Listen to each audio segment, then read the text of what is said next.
Are there certain things that you have seen as trends, I guess, that has, of course, increased the risk of developing coronary heart disease?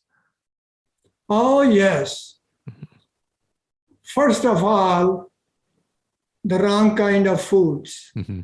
the sugar and the fried food, these meats which are highly processed, pre-packaged snacks as they came in more and more.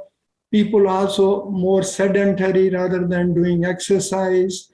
So lack of exercise, eating wrong foods, and on top of that, stress levels instead of going down, they have increased. And now on top of that, COVID, people are very much stressed. Yes. And there are, I would say, potentially debilitating diseases like heart disease, high blood pressure, stroke, dementia leading to depression, starting with loss of memory, Mm-hmm. and then cancer.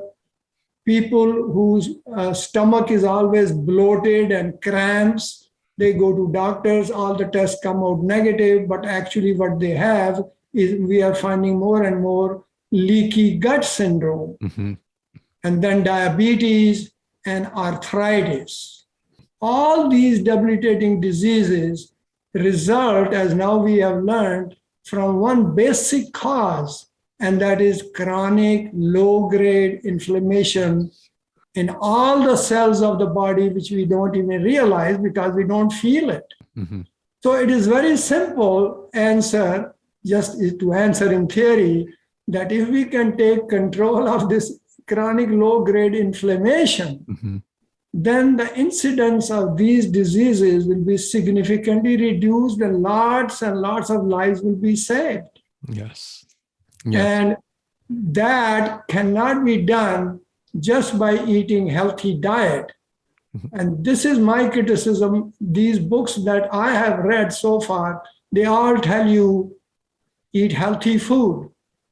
But that alone is not enough. Yes. You have to work on exercise and you have to reduce stress as much as you can.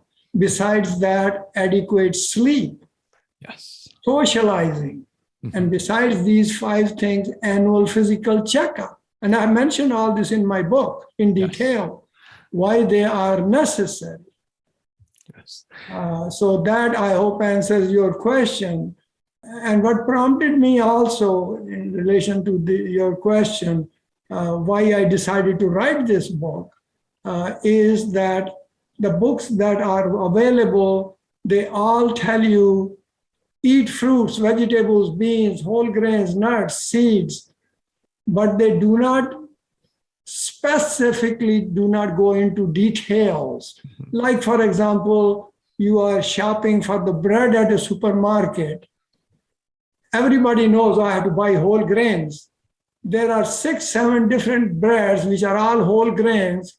Which one is the best for you? Mm-hmm. How to choose that? Mm-hmm. Then you are going to buy oils you use in the cooking. Oils are very harmful. They are actually your enemies.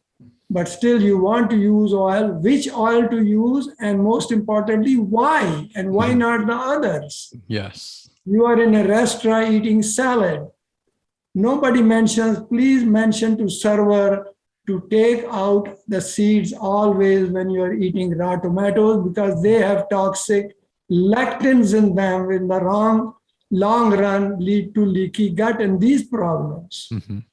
Mm-hmm. So all those details I thought should be brought out so that people can get enough knowledge that they can decide by themselves what's good for them. Yes. And how to eat and how much to eat. Yes.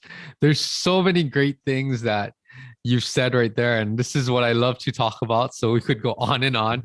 But I think the last statement that you said is that's really what it is. People through experience, they find out. I mean, you need to have the knowledge, of course, but find out what is best for you to eat, how your body responds, and use that combined with the knowledge, things like your book, to pair this together to actually make it part of your lifestyle.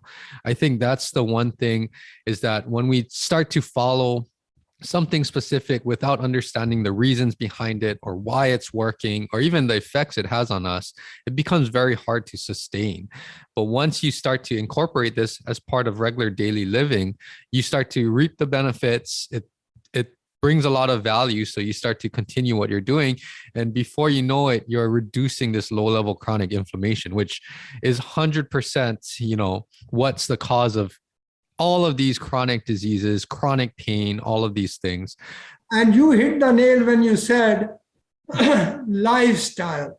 It is not just changing in diet.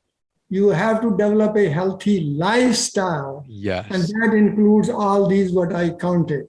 Yes. Diet, exercise, relaxation, adequate sleep, socializing, and once a year physical checkup.